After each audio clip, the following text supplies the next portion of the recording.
मौका दिया। जैसा आप जानते हैं, पब्लिक है कि इसके बारे में कुछ कन्फ्यूजन हुआ था। मैंने सोचा मैं शुरू में इसका जिक्र कर दूं ताकि ज़्यादा समय हम इस पे बाद में ना लगाएं। हमने 28 तारीख को इस वेन्यू को कि कल रात को जो मैसेजेस आए थे वो मिस कम्युनिकेशन था। उस ईमेल की कॉपी भी हमने शेयर कर दी है और हम बहुत शुक्रगुजार हैं कि अब तक एटलीस्ट आज दोपहर तक इस देश में प्रेस कॉन्फ्रेंसेस हो सकते हैं उन चीज़ों पे जो सरकार नहीं चाहती। कल दोपहर क्या होगा हम नहीं जानते, लेकिन आज दोपहर तक स्थिति ये है और हम इसके लिए शुक्रगुजार हैं। दोस्तों, जैसा आप जानते हैं, ये प्रेस कॉन्फ्रेंस जय जवान जय किसान सम्मेलन और एक कैंपेन के बारे में है। प्रेस कॉन्फ्रेंस में उपस्थित सभी साथियों से मैं आपका परिचय करवा दूं। हमारे साथ है उधर राइट कैंपेन की घोषणा हमारे साथ ही करेंगे। मैं शुरुआत में सिर्फ एक बात रख देना चाहता हूँ ताकि बाद में मुझे ज़्यादा ना कहना पड़े। वो ये कि ये अग्निपथ नामक जो योजना है, इसके जो बुनियादी फीचर्स हैं वो आज भी इस देश के सामने रखे नहीं गए, छुपाए गए और दरबारी और सरकारी लोग मिलके इसके ऊपर पर्दा डाल रहे हैं। ये जो अग्निपथ नामक सुंदर सी सड़क आपको दिखाई जा रही है, इसमें एक नहीं 5 गड्ढे। पहला ये कि आज तक इस देश में आर्मी में जवानों की जो रेगुलर और परमानेंट रिक्रूटमेंट हुआ करती थी, पक्की नौकरी हुआ करती थी, वो बंद हो गई। इस बात को छुपाया जा रहा है। चर्चा ये हो रही है कि जैसे जितनी रिक्रूटमेंट आज तक हो रही थी उसके अलावा 45,000 और हो जाएंगे अग्निवीर। ऐसा कुछ नहीं होगा। रेगुलर नॉर्मल रिक्रूटमेंट का जो पैटर्न था वो अब खत्म कर दिया गया है। नंबर 2, इंडियन आर्मी में सिपाही के तौर पे, जवान के तौर पे भर्ती का अब एक ही रास्ता बचा है और वो है कि आप 4 साल की कॉन्ट्रेक्चुअल टेम्परेरी नौकरी करें, जिसे अग्निवीर कहा जा रहा है। और ये सरकार जो कि 1 रैंक 1 पेंशन की बात को सपोर्ट करते हुए सत्ता में आई थी, उसने नो रैंक नो पेंशन की योजना लागू कर दी है। दूसरा गड्ढा। तीसरा ये कि इस योजना का असर होगा, और ध्यान से सुनिएगा क्योंकि इसके बारे में चर्चा भी नहीं हो रही है देश में। मैं तो हैरान हूं कि हमारे देश की सेना की संख्या आधी या उससे भी कम रह जाएगी अगर ये योजना लागू होती है तो।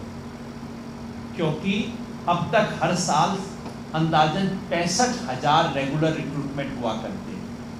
अब इस योजना के तहत हर साल, वो भी 3-4 साल के बाद, 12,000, 13,000, 15,000 रेगुलर रिक्रूटमेंट हुआ करें। और ये अगर 15 साल तक चलेगी तो हमारी फौज जो कि आज 14 लाख की जिसकी सैंक्शन स्ट्रेंथ है, वो घट के 7 लाख या उससे भी कम हो जाएगी। चौथा गड्ढा कि जो नौजवान पिछले 2 साल से रिक्रूटमेंट की प्रक्रिया में हैं, एयरफोर्स में तो सब कुछ हो गया था, सिर्फ अपॉइंटमेंट लेटर, वो तो बेचारे अपनी अपॉइंटमेंट डेट का इंतजार कर रहे थे, ज्वाइनिंग लेटर का इंतजार कर रहे थे, रिटन टेस्ट हो चुका है, कई जगह पे आर्मी के अंदर फिजिकल और मेडिकल हो चुका था। अब उन सबको बताया जा रहा है कि नहीं, ये तो सब खेल तमाशा था, वापस जाओ, अब अग्निवीर की लाइन में लगो। रिक्रूटमेंट कैंसिल हो गए, हजारों नौजवानों के साथ कुठाराघात किया गया है। और 5वां गड्ढा ये कि जिन इलाकों ने सालों साल से, पीढ़ियों से इस देश की सेना की सेवा की है, पंजाब, हरियाणा, पश्चिमी उत्तर प्रदेश, पूर्वी राजस्थान, हिमाचल और उत्तराखंड, जहां से इस देश की सेना का एक बहुत बड़ा हिस्सा आता है, अचानक इस अग्निवीर स्कीम के अंदर all India all class recruitment के माध्यम से इन इलाकों की संख्या 1/3, 1/4 या 1/10 हो जाएगी। इतना बड़ा झटका लगा जिससे फौज के मोराल और फौज की कॉम्पोजिशन पे असर पड़ेगा। इस पे चर्चा करने के लिए हमारे साथी यहाँ पे हैं। मैं सबसे पहले जनरल सतबीर से आग्रह करूँगा, मेजर जनरल साहब से, कि आप इस योजना का हमारे देश की नेशनल सिक्योरिटी पे क्या असर पड़ेगा। हम में से सबसे काबिल आदमी आप ही हैं जो इसके बारे में बता सकते हैं। नेशनल सिक्योरिटी के इम्प्लीकेशंस क्या हैं और हम क्या करना चाहते हैं। प्यारे मित्रों, मीडिया के साथियों, हर गवर्नमेंट की ये ड्यूटी है, सबसे पहले जो ड्यूटी है वो है डिफेंस ऑफ द कंट्री। जो हमारे सरहदें हैं उनको महफूज रखना। हमारे साथ 3500 किलोमीटर का बॉर्डर, लाइव बॉर्डर पाकिस्तान के साथ, और 5000 किलोमीटर का बॉर्डर चाइना के साथ लाइव बॉर्डर है। हमें अपनी फ़ौजों को इतना स्ट्रांग बनाना है कि ना ही सिर्फ वो सरहदों को महफूज रखें, अगर कोई भी बुरी आंख बाहर से होती है तो उनको मुंह तोड़ जवाब दें। इंटरनल सिक्योरिटी में काफ़ी जो इश्यूज आ जाते हैं उसमें मदद करें। इन सब को मद्देनज़र रखते हुए फ़ौज के अंदर जो हम स्ट्रेंथ लेते हैं वो इस तरह से होनी चाहिए कि वो इसके काम के लिए पूरी तरह से तैयार हो। अग्निपथ पॉलिसी जो गवर्नमेंट ने अभी बनाई है उसके बारे में ये 5 गड्ढे जोगिंदर जी ने आपको बताए। मैं अब सिर्फ को ये कहना चाहता हूँ कि इस अग्निपथ पॉलिसी से देश की, पूरे देश को और हमारी फ़ौज को और नौजवान जो भर्ती होते थे उन सभी को सीरियस डिसएडवांटेज होगा। और इन सीरियस डिसएडवांटेज से हमारे देश की ओवरऑल जो डिफेंस ऑफ द नेशन करने की शक्ति में कमी होगी। मिलिट्री के अंदर अपनी एफिशिएंसी को बढ़ाने के लिए उल्टा उसका थोड़ा नुकसान होगा। एक जवान को तैयार करने के लिए हमें 6 से 7 साल 8 साल लगते हैं। अग्निपथ 6 महीने की ट्रेनिंग और फिर 9 महीने की छुट्टी, और फिर बीच में अगर कोई दिक्कतें उसकी पर्सनल आ जाती हैं, मेडिकल या और कोई पर्सनल, उनको देखते हो तो वो 2 या 2.5 साल सिर्फ अवेलेबल है। एक सिपाही बनता है, मैंने बोला 6 से 7 साल तक। तो साथियों, ये जो जवान है जो सिर्फ कॉन्ट्रैक्ट पे आया है 4 साल के लिए, उसके अंदर वो मोटिवेशन और मोराल और वो अपनी कुर्बानी देने के लिए तैयारी, जो आज का जवान हम सब रेडी रहते हैं। आपने देखा होगा और सुना भी होगा, आपने कारगिल वॉर देखा, 543 ऑफिसर्स जैसे जवान शहीद हुए और 1367 हमारे जवान टोटली डिसेबल्ड हो गए। तो ये तैयारी, दिल मांगे मोर टाइप ऑफ लीडरशिप। 65 में एक कमांडिंग ऑफिसर साहब ने राजा दित्ता पुंछ में, वो जो लीडरशिप है और वो मोटिवेशन हर सिपाही के अंदर, उसमें कमी आएगी। जब ये जवान जाएंगे यूनिट में तो जो पहले वाले जवान ऑलरेडी हैं उनका और इसके बीच में भी आप देखोगे कि काम करने के अंदर हर वक्त कमी पेशी आएगी। एक पीछे हमने सुना, किसी ने एक बात बताई, एक जोक की तरह, कि सूबेदार साहब को बोला गया, साहब इतने आदमियों ने वहाँ पेट्रोल पे जाना है। तो सूबेदार के नीचे जो काम करता था बोले, साहब जी हम वो कॉन्ट्रैक्ट लेबर वाले भेजें कि अपने दूसरे सिपाही भेजें। तो अभी आप सोच सकते हो इसका क्या ग्राउंड लेवल पे काम करने का यूनिटों में फ़र्क पड़ सकता है। अगली बात मैं जो आपको कहना चाहता हूँ साथियों, पिछले 2 महीने जब से ये शुरू हुआ पूरे देश में बहुत कुछ बताया गया इसके बारे में, तो मैं उस पर ना जाते हुए प्लस और माइनस, मैं सिर्फ एक चीज़ बताऊंगा जो बहुत ज़रूरी है। गवर्नमेंट ये पॉलिसी लाई पेंशन के बिल को कम करने के लिए। साथियों, इन एक्चुअल वे वो अपना बजट बढ़ा रहे हैं, कम नहीं कर रहे। किस तरह? मैं आपको एक उदाहरण देता हूँ।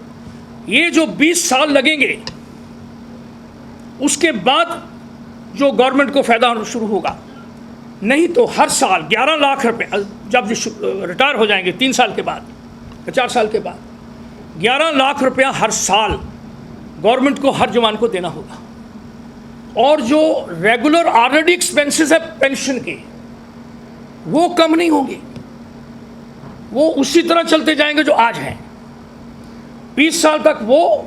और ये 11,46,000 में से अभी तो वैसे तो रेगुलर भर्ती तकरीबन 60,000 की होगी, बिकॉज 60,000 लोग हर साल रिटायर होते हैं और तकरीबन उतने भर्ती होते हैं।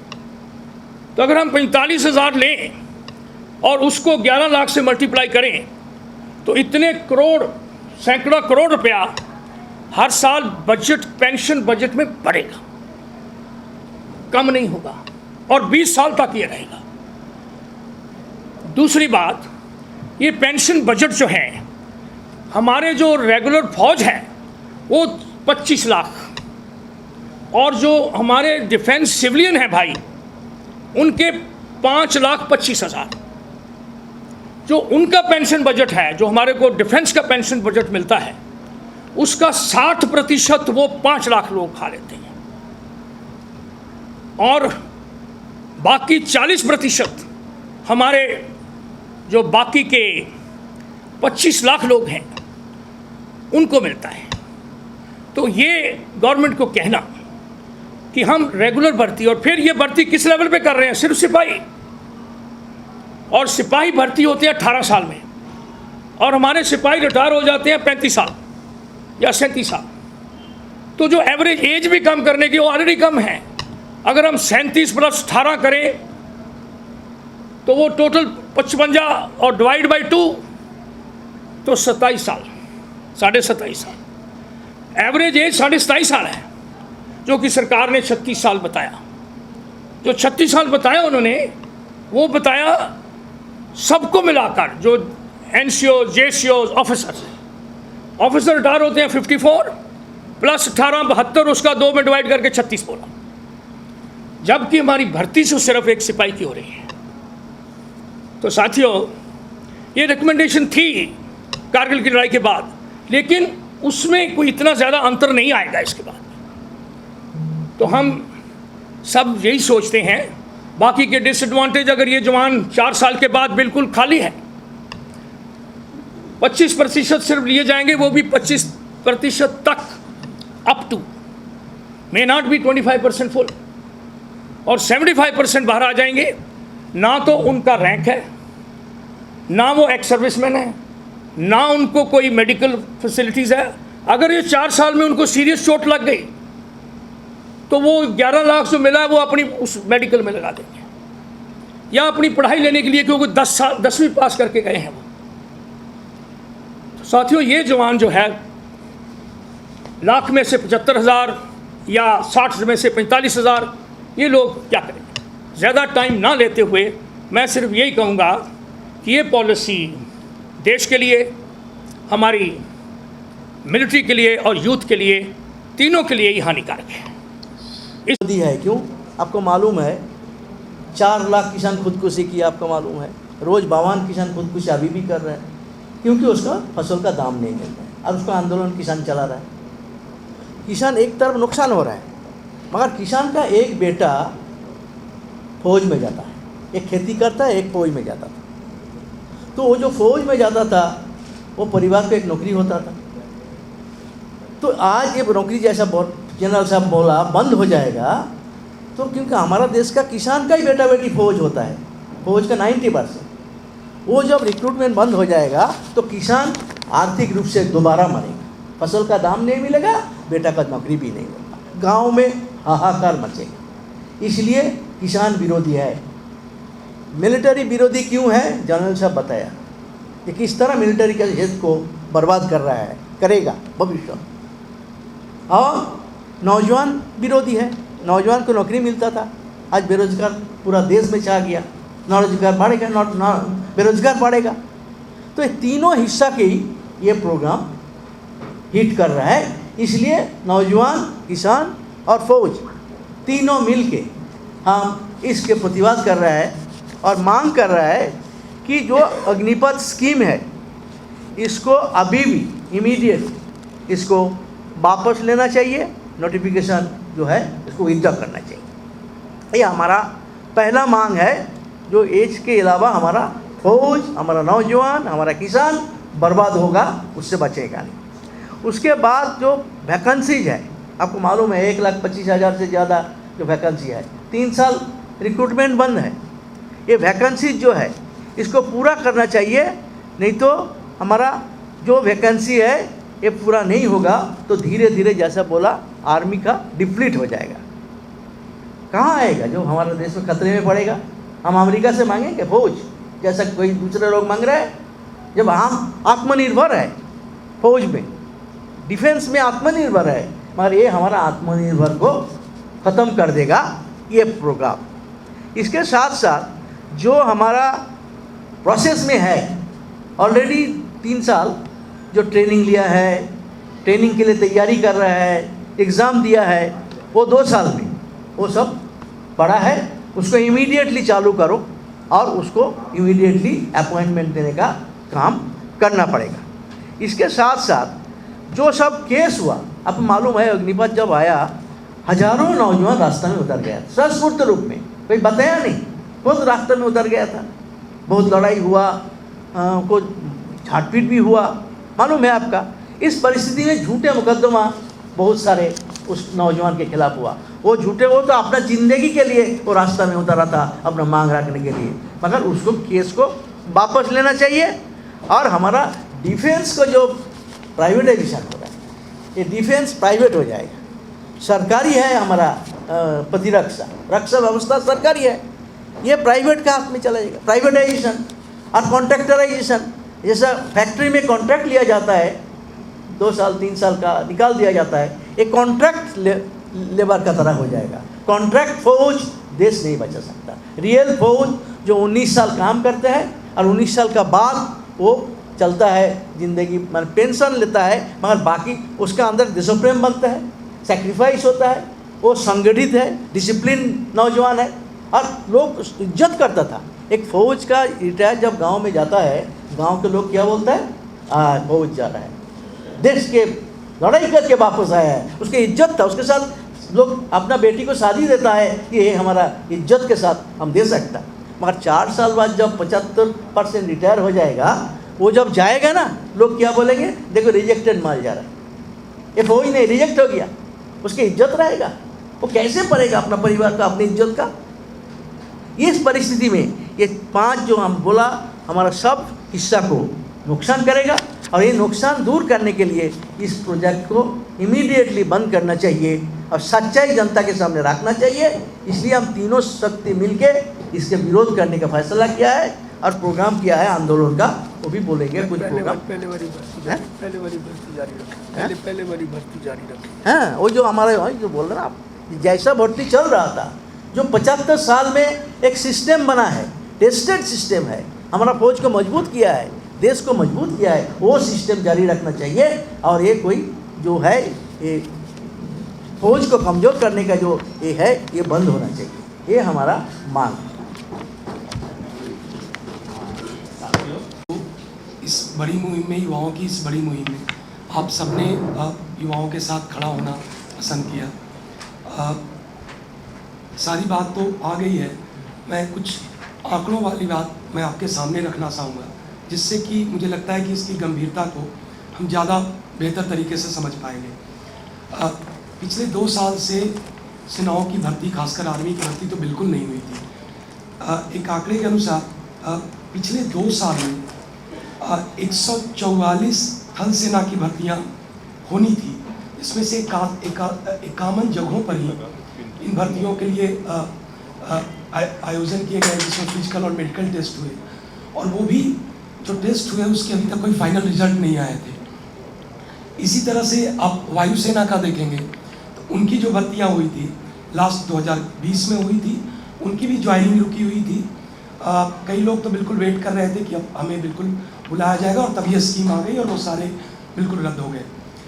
ये जनरल बातें हैं। सेना और आर्मी, थल सेना कह सकते हैं, वायुसेना और नेवी को लेके देखें, लेकिन मैं जनरल बात कहूँगा। अभी पिछले कुछ समय पहले आपने देखा होगा पार्लियामेंट में एक डेटा आया कि जिसमें सरकार ने बताया कि 22 करोड़ लोगों ने अप्लाई किया 7 लाख वैकेंसी के लिए, जिसमें 7 लाख लोगों का सिलेक्शन हुआ। ये बताता है कितनी ज़्यादा इस देश में अनएम्प्लॉयड यूथ की संख्या है, और किसी भी नौकरी को लेकर के कितने लोग वो आगे आकर के उसमें अप्लाई कर रहे हैं और उसमें वो जाना चाह रहे हैं। एक वायुसेना का एक मैं डेटा देना चाहूँगा कि 2020 में उनकी एक भर्ती आई थी जिसमें 6,500 पदों के लिए भर्तियाँ थी, 12वीं पास के लिए थी, उसमें 20 लाख लोगों ने अप्लाई किया था। ये अग्निपथ स्कीम एक ऐसे समय में आई है जब देश का युवा रोजगार की मांग कर रहा है।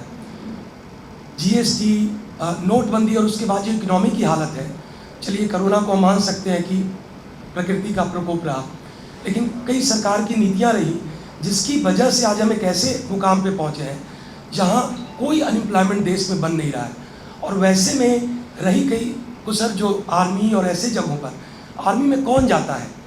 शहरों में बहुत पढ़े लिखे लोग तो जाते नहीं, जो गरीब किसान का बच्चा है जो बहुत पढ़ नहीं पाता है वो वहाँ तैयारी करता है, बहुत मेहनत करता है, हमारे भाई जाते हैं। और सोचिए कि अचानक से जब ये चीज़ें हुई होगी तो उनको कैसी पीड़ा झेलनी पड़ी होगी। इसके बावजूद एक लास्ट बात मैं कहूँगा कि कोई भी दुनिया का कोई भी देश जो अपने गरीबी से अमीरी में ट्रांसफॉर्म हुआ है वो वैसे दौर में हुआ है जब उसका डेमोग्राफिक डिविडेंड जो है उसका उसने सबसे ज़्यादा फ़ायदा उठाया है। एक देश के नाते आज हमारी डेमोग्राफिक डिविडेंड को हम लोग, प्रधानमंत्री ने भी कहा था कि हम हमारी डेमोग्राफिक डिविडेंड जो है उसको हम बन जाएंगे और इस देश को एक नई ऊंचाई पे ले जाएंगे। अभी की जो स्थिति है, जो बेरोजगारी के आंकड़े हैं, वो ये साफ दिखा रहा है कि यूथ जो है उसे कुछ नहीं मिलने जा रहा है, और हम एक देश के नाते कहाँ जा रहे हैं ये तो सोच पाना ही बहुत बड़ा मुश्किल है। बस इतनी सी बात। Thank you. को बहुत बहुत शुक्रिया ये प्लेटफॉर्म एक साथ करने के लिए, जहाँ पे युवाएं छात्राएं एक साथ आके आज अपना जो ये बात है हम लोग बुलंद कर पा रहे, जो बहुत सारे महीनों से हम लोग बोलते आ रहे, सालों से बोलते आ रहे, कि जहाँ से साथी मनीष ने बात को छोड़ा कि आर्मी में कौन से लोग जाते हैं। और अगर हम देश में आज के समय पे देखें, जो वर्किंग क्लास पॉपुलेशन है सबसे ज़्यादा, उनके घर से 1 से लेकर 2 लोग एटलीस्ट आर्मी में कंट्रीब्यूट करते हैं, क्योंकि घर का जो स्थिति है अगर उस इकोनॉमिक स्टेबिलिटी को लाना है तो वो लोग आर्मी में जाके कंट्रीब्यूट करते हैं। ये एक फैक्ट है हमारे सामने। अब आज के समय पे हम देख रहे हैं कि वही युवा था, वही छात्राएं थे जिन्होंने भाजपा के सरकार को एक समय पे सपोर्ट किया था, ये सोचते हुए, क्योंकि एक चीज़ें बोला गया था 2014 में कि वो सबका साथ सबका विकास होगा, 2 करोड़ नौकरी हमें हर साल मिलने वाली है, 15 लाख रुपए मिलने वाले हैं।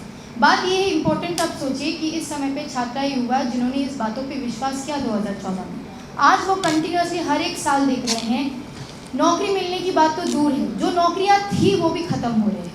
आप यूपीएससी देख लीजिए, बैंक देख लीजिए, रेलवेज देख लीजिए, किसी भी सर्विसेज देख लीजिए, आज के समय पे हर एक पीएसयूज है उसको ख़त्म किया जा रहा है, प्राइवेटाइज किया जा रहा है।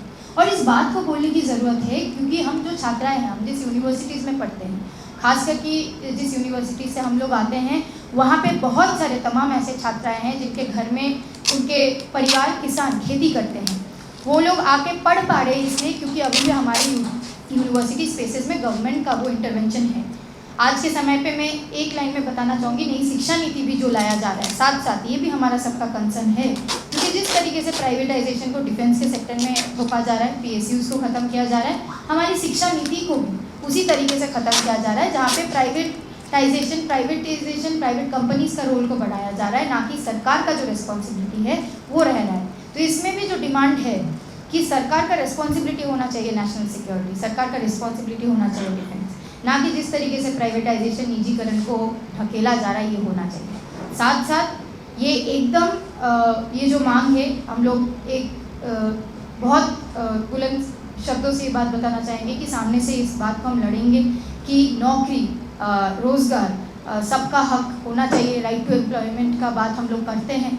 और हम लोग ये मानते हैं कि जो हमारा संगठन है, मतलब स्टूडेंट्स यूनियन है, जेएनयू का हो, भारत का छात्र फेडरेशन हो, डीवाईएफआई हो, हम लोग देश भर के अंदर इसको लेके बहुत सारी मुहिम भी चला रहे हैं, इस बात को लेके कि राइट टू एम्प्लॉयमेंट गारंटी होना चाहिए युवाओं के लिए। और इस समय पे जो सबसे एक बुरा दौर चल रहा है देश के अंदर, सबसे ज़्यादा हाईएस्ट अनएम्प्लॉयमेंट रेट अगर देश के अंदर फैक्चुअली हम लोग देख पा रहे हैं, उस समय पे हम देख रहे हैं सरकार ना कि एम्प्लॉयमेंट गारंटी करके उल्टा ऐसे पॉलिसीज़ लेके आ रहा है, चाहे वो अग्निपथ के थ्रू हो या बाकी सेक्टर्स को बंद करते कि युवाओं के पास आज नौकरी का कोई उपाय नहीं है। तो जिस तरीके से हम लोग देख रहे हैं सुसाइड रेट्स बढ़ते जा रहा है या बाकी चीज़ें हो रहा है, उनके पास कोई ऑल्टरनेटिव नहीं बच रहा है। इसका एक चीज़ के साथ लिंक है कि हमारा जो स्ट्रक्चर है, जो सिस्टम है, वो युवाओं को सिस्टम के अंदर नहीं ला पा रहा है, वो युवाओं को राइट टू मतलब वो सोशल सिक्योरिटी नहीं दे पा रहा है। और बाकी इन सारी चीज़ों में तमाम सारे जो यहाँ पे एक्सपर्ट्स हैं जिन्होंने इनके लेके काम किया है, उन्होंने ऑलरेडी रखा है, तो मैं उसमें कुछ नहीं बताऊंगी, लेकिन ये बताऊंगी कि छात्रों युवा संगठनों जहाँ से हमारी रिप्रेजेंटेशन है, जो स्टूडेंट्स यूनियन से हमारी रिप्रेजेंटेशन है, आने वाले समय में यूनाइटेड फ्रंट से जो भी कॉल्स रहेंगे हम उसको ज्वाइन करेंगे और इस बात को हर एक कोने में पहुँचाएंगे हमारे संगठन जहाँ पे भी है सारे राज्यों में, कि युवाओं को नौकरी इस सरकार को देना होगा। नहीं तो अगर सरकार युवाओं के नौकरी को गारंटी नहीं कर पाएगा तो वो हमारी रिप्रेजेंटेटिव नहीं बन सकता है। और पार्लियामेंट में जो चीज़ें हमारे पक्ष में अगर हमारी सरकार बात नहीं रख पा रही है तो हम सड़क में उतर के वो आंदोलन को जरूर जीतेंगे। शुक्रिया। एक सवाल करना चाहती हूँ, जो पार्लियामेंट में बैठे हैं उनका कठिन जीवन है, वो कठिन काम कर रहे हैं, या जो बॉर्डर पे सैनिक बैठे हैं वो कठिन काम कर रहे हैं? जवाब मैं प्रधानमंत्री से भी चाहूँगी कि पार्लियामेंट में बैठे हुए लोग अगर शपथ ले एक दिन कुर्सी पे बैठते हैं, ज़िंदगी भर तक वो पेंशन लेते हैं, तो फिर हमारा सैनिक 4 साल बॉर्डर पे ज़िंदगी और मौत के बिल्कुल गोलियों के बीच में खड़ा होने के बाद आप कह रहे हैं कि उसको पेंशन नहीं मिलेगी। ये तो हमारे अन्याय हुआ ना सैनिकों के साथ। और देश का सैनिक निस्वार्थ भाव से जाति धर्म सबको पीछे छोड़ के सिर्फ देश के लिए खड़ा होता है, वहाँ पे देश के लिए मरता है। तो अगर अग्निवीर ये जो योजना लाए हैं प्रधानमंत्री जी, अगर ये लागू हो जाती है तो हमारी सेनाएं कमज़ोर हो जाएंगी, सेना का मनोबल गिर जाएगा। इसलिए देशवासियों को एक होके इस अग्निपथ योजना को वापस कराने के लिए सबने साथ देना होगा। और जो हमारे शहीदों की वीर नारियाँ हैं, मैं उनसे अपील करती हूँ, आप लोग निकलें बाहर, घरों से बाहर निकलिए। जिस देश को आज़ाद रखने के लिए आपने अपने सिंदूर की कुर्बानी दी है, आपके जो सुहाग आपके वहाँ पे बॉर्डर पे शहीद हो गए, उनके लिए आवाज़ उठाएं। उनका खून बेकार जाएगा अगर ये अग्निपथ योजना लागू हो गई तो। प्रधानमंत्री जी से अपील करती हूँ, अगर आप सच में देश से प्यार करते हैं, सच में अपनी सेनाओं से प्यार करते हैं, तो जो अग्निपथ योजना लाए हो सबसे पहले आप अपने संसद में लागू करें, संसद वीर बनाएं। 5 साल 4 साल नहीं 5 साल अगर वो सांसद रहते हैं, एमएलए रहते हैं, उसके बाद आप उनको विदाउट पेंशन भेजना शुरू कर दीजिए। हम आपकी बात मानने को तैयार हैं। लेकिन जो आज आप कर रहे हैं, थोपना चाह रहे हैं। और सेनापति जो हमारे तीनों सेनाओं के चीफ हैं, उनसे एक अपील करती हूँ, आप सेनाओं के चीफ हैं, आप पार्टी के प्रवक्ता ना बने। जो हमारे देश में आज तक नहीं हुआ आप जो कर रहे हैं, बीच में आके बच्चों को डरा रहे हैं कि बच्चे जो आंदोलन में जाएंगे तो उनको सेना में नहीं लिया जाएगा। बच्चे कोई नुकसान करने नहीं जा रहे, बच्चे सिर्फ ये कह रहे हैं कि अग्निपथ योजना रद्द करके रेगुलर भर्ती लागू करे सरकार, और वो उनका हक है। संविधान में रहते हुए हम अपनी आवाज़ उठा सकते हैं। और कोई भी आप ज़बरदस्ती बच्चों पे जितने भी केस हुए हैं उनको जल्द से जल्द वापस लें, रेगुलर भर्ती लागू करें, वरना हम अपने आंदोलन को और तेज करेंगे। जय जवान जय किसान। धन्यवाद। अब मैं राकेश टिकैत जी से धन्यवाद समस्त प्रेस का। और जो हमारे एक्स सर्विसमैन हमारे अधिकारी आए हैं, जवानों के अधिकारी, और देश में बड़ी सेवाई की है, उनका धन्यवाद। और संयुक्त मोर्चा की तरफ से सभी साथियों का, स्टूडेंट्स यहाँ पे हैं। देखो, जो किसान के यहाँ से ही जवान पैदा होता है। किसान 2 चीज़ पैदा करता है, अन्न पैदा करता है और जवान, दोनों देश को देता है। इन्होंने योजना लागू कर दी, लेकिन गांव में कोई चर्चा नहीं करी, अधिकारियों से कोई चर्चा नहीं करी, देश के नौजवान से कोई चर्चा नहीं करी। और एक किस्म से जो भारत सरकार ने कहा कि हम 2 करोड़ रोजगार देंगे, उस फिगर को बढ़ाने के लिए 4 साल की योजनाएं ले आए कि हम 4 साल में रिटायर करते रहेंगे और हमारा फिगर बढ़ जाएगा कि इतने लोगों को हमने रोजगार दिया। इससे नुकसान होगा। जो 25% बच्चों को रखा जाएगा, उनका आर्थिक शोषण भी होगा। जो 11 लाख रुपए कह रहे हैं कि 11 लाख रुपए उनको देंगे, रिश्वतखोरी बढ़ेगी, उसमें चापलूसी बढ़ेगी, कमजोरी आएगी, और जो एक मनोबल जिसके साथ में सैनिक बनता है जाता है वो डाउन आएगा। तो इस योजना को रद्द करके आप रेगुलर योजना लागू करें, उसी से ही देश का भला होगा, इसके नौजवान का भला होगा। हमने बार बार अपील कर रहे हैं हम संगठन के माध्यम से, उस अपील पे ध्यान दें। और हमारा 7 तारीख से 7 अगस्त से और 14 अगस्त तक पहले फेज में हम गांव-गांव में जाएंगे। जो रिटायर्स हमारे लोग हैं, वे चाहे फौज के रिटायर हैं या वो टीचर हैं, उन सबको हम ज्वाइनिंग करवा रहे, उनसे सबसे सेमिनार करवा रहे, मीटिंगें करवा रहे, और गांवों में इसके लिए बड़ी तैयारी चल रही है। तो हमारी सरकार से अपील है कि इसको सरकार वापसी ले ले। बड़ा नुकसान नौजवानों में, छात्रों में उसमें है इसका, और इसका खामियाजा सरकारों को भुगतना पड़ेगा आने वाले टाइम में। लोग गुस्से में हैं, और अगर ये योजना जानी है तो आप इस योजनाओं को सारे विभागों में लागू कर दो।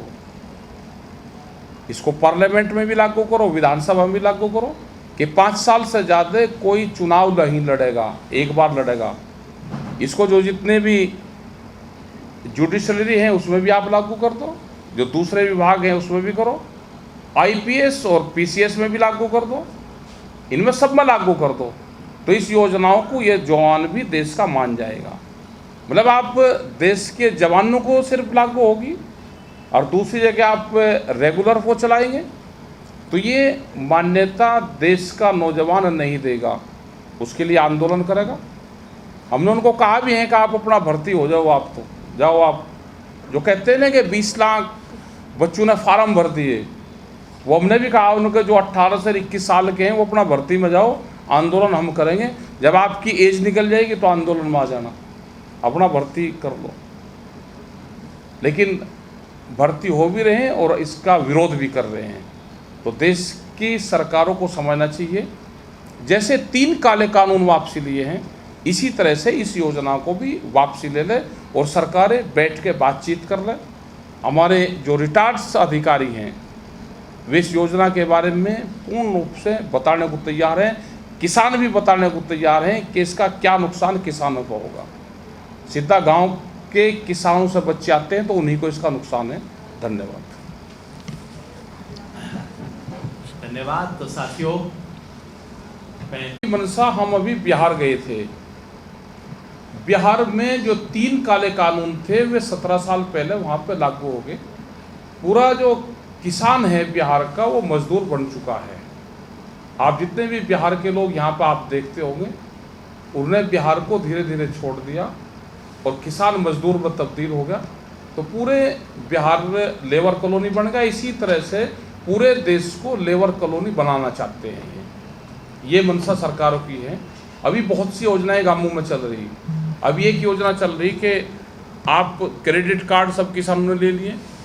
अब चल रही स्वर्ण मुद्रा योजना चल रही कि आप सोना दे के बैंकों में और वहाँ से जो मार्केट रेट है सोने का उसका 90% आप कर्जा ले सकते हो। तो जो किसान के घर में कोई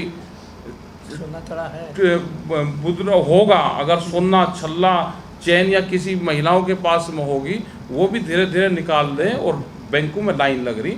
तो ये सरकार किसी के पास में कुछ नहीं छोड़ेगी, पूरे देश को प्राइवेट्स की तरफ लेकर जा रही है। जमीनों पे भी कब्जा होगा, रोटियां तिजोरी में बंद होगी।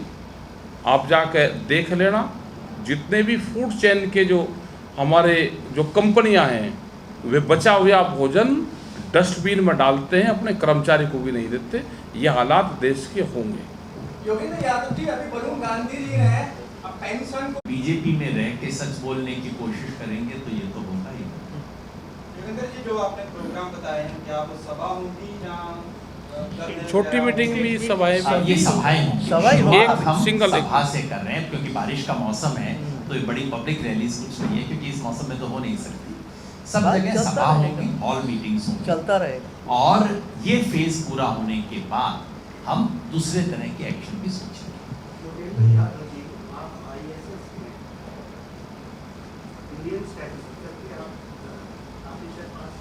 नहीं कोई गल नहीं, बोलो नहीं किया, लेकिन बात पूछ लीजिए। आप इकोनॉमिक में काफी रुचि रखते हैं, तो जब आप कहते हैं कि अनएम्प्लॉयमेंट कम होगी तो हमारे देश की जो गति है प्रोग्रेस की वो सबसे अधिकतम है, तो क्या इसके आने से जो कि इंटरनेशनल के लोग हैं वो कह रहे हैं रिसेशन आ जाएगा, तो आप इस पर कुछ टिप्पणी करना चाहेंगे कि अनएम्प्लॉयमेंट, पॉवर्टी, स्टारवेशन पे क्या इफेक्ट होगा, या हमारे देश की जो इकोनॉमी है उस पर क्या देखिए, इस प्रेस कॉन्फ्रेंस में मैं अपनी बात को अग्निपथ योजना और इस मुद्दे तक सीमित रखूंगा। बाकी बात करेंगे तो हम बाहर आके मैं आपको,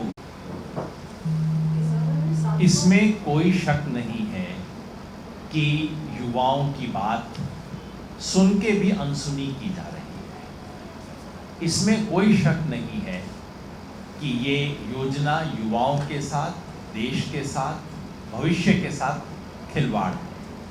मैं बस एक अपील करूंगा, संघर्ष तो करना होगा, मैं एक अपील करूंगा कि संघर्ष शांतिमय हो, लोकतांत्रिक तरीके से हो, संविधान की मर्यादा हो। क्योंकि जो अग्निपथ योजनाओं के विरुद्ध युवाओं का गुस्सा फूटा वो बिल्कुल जायज़ था, लेकिन दुर्भाग्यवश क्योंकि न तो नेतृत्व था न कोई संगठन था उस वक्त, इसलिए उसने ऐसा स्वरूप लिया जिससे सरकार को बहाना मिला उनको बंद करने का। इसलिए मेरी अपील होगी, हम सब की अपील होगी कि संघर्ष शांतिमय, लोकतांत्रिक और संवैधानिक तरीके से किया जाए। आर्मी मैन से तो आपका सपोर्ट है, तो जो बच्चे ट्रेनिंग कर रहे हैं अभी जैसे अकेडमी में है, तो जो ऐसी ऑर्गेनाइजेशन है उनसे कोई आपकी वार्तालाप हुई कि आपके समर्थन करें जो ट्रेनिंग कर रहे हैं बच्चे? वो तीनों चीफ उनको देख रहे हैं, वो हेड हैं। हमने उनके साथ कोई संपर्क नहीं किया है करना भी नहीं चाहिए और करना भी नहीं चाहिए, बिकॉज ये देश की सिक्योरिटी है। उनको किसी भी तरह का वो अपना ड्यूटी करें। हमारे भी बच्चे जो आए, उन छुट्टी में आए, उनको बोला जाओ और अपनी ड्यूटी करो देश के लिए, देशभक्ति। जो बच्चे बहुत अभी नहीं हम, अरे ये बात ठीक नहीं है, ये नहीं क्यों बोल रहे हैं? कि जो ट्रेनिंग बच्चा वहाँ पे जाने लायक हो रहा है वो अपनी भर्ती में जाए, उसको इस आंदोलन में आने की जरूरत ही नहीं है। आंदोलन जब 21 साल उसकी उम्र निकल रही जब आंदोलन में आ जाना, क्योंकि ये अगर योजना लागू होगी तो हर साल होगी। भर्ती का बायकॉट करने जैसी कोई हमारी कोई योजना दे रहे हैं, क्योंकि बेचारों पता आपकी हालत क्या है। आप सोचो, जिंदगी भर वो सोच के 18 साल का लड़का है, जिंदगी भर का सपना था 5 साल का कि भाई मैं आर्मी में जाऊंगा। आज हम कहें कि तो उसको छोड़ देना, हम ऐसी हम कोई नहीं कौम बोले, हमारी हम कोई क्यों बोलेंगे? हम इस देश की जनता, क्योंकि ये मामला सिर्फ मंत्रियों का और इन युवाओं का नहीं है, देश की सुरक्षा का मामला है। और उसके जो सबसे बड़े स्टेक होल्डर किसान, एक्स आर्मी में और इन जनरल युवा और इस देश की जनता, हम उन सबसे अपील करते हैं। मेरा आपसे सवाल है कि सेना प्रमुख और सरकार ने साफ कर दिया है कि ये योजना तो वापस होगी नहीं, क्योंकि हम देश को युवा बनाना चाहते हैं। इस पर क्या? देखिए, सरकार की बात तो उन्होंने क्लियर कर दिया नहीं है, आप जो हमारे एवरेज चीफ्स हैं, चीफ जो हैं वो हमारे हर सर्विस के हेड हैं। अगर कोई भी बात कोई ऐसी जिसमें डिफरेंसेस आते हैं, वो पूरे जो हमारी फ़ौज है 15 लाख की, उसको इफ़ेक्ट करेंगे। इसलिए हम उसके ऊपर कोई और टिप्पणी नहीं करना चाहेंगे। एक फोटो कर ले जी, एक बार खड़े होके, चलो एक बार सब लोग खड़े होके।